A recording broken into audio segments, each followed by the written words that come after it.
So ayun na nga, papasok na tayo. So ito nga pala yung motor ko, si Rosie. Tagal na yan. Medyo mahaba pang aking lalakbayin bago makarating sa aking pupuntahan. So yan, aaon pa ako doon sa pinakamataas na bundok. 2,000 years later.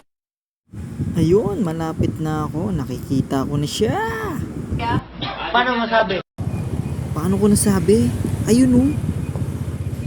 Sa Robert Kainan, kung saan ang mga pagkain ay masasarap. Uy, bulaklak yan, gaganda. Oh, wow! Yun, may paulap pa. Ito nga pala si Chef Robert ng Robert Kainan. Yan. Yan oh. Yan, parang nasa paraiso ka lang. Yahoo! Alright. Yung aming stage ng banda. Yan, tapos ito naman yung jeep namin. Yan, pwede kayo sumakay dyan. Yan, ito nga pala yung Kubo 4 namin, kung tawagin. Kubo 3. Kubo 2. At Lovebird namin. At ang aming Kubo 1. Ito naman yung aming tapat. Pwede na to i-hire for only 500 pesos. Pag gusto nyo magpa-design, pwede rin sa amin. At pag naman gusto nyo mag-design, pwede rin. Ganito naman ang itsura ng pag-buffet.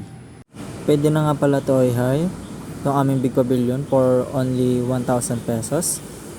Then ganito nga pala itsura kapag may design ang aming big pavilion. Yan. Ganda, di ba? Pwede rin kayo magpa-design sa iba in case pag gusto nyo. So yan yung design. Then ito naman yung aming bridge ng Robert Kainan. Mabuhay, welcome po sa Robert Kainan. So dito sa Robert Kainan, hindi ka na mahihirapan. Meron na sa inyong magdadala ng pinggan, naka-set na yan. Uy, may pa ganun pa oh. Ganda naman. Haba. Ay, nahulog. So yan. Ito nga pala yung itsura ng Robert Kainan. May pailaw. Kapag nagdidilim ang yung paningin, punta ka lang dito. At liliwanag ang buhay mo. Sheesh! So yan. Ayan nga yung pailaw ng Robert. Wow! Model yarn. So yan. Mga pwede dito magpa-picture. Yan. Kahit anong gawin mo. Para mapansin ka ng crush mo. Yun!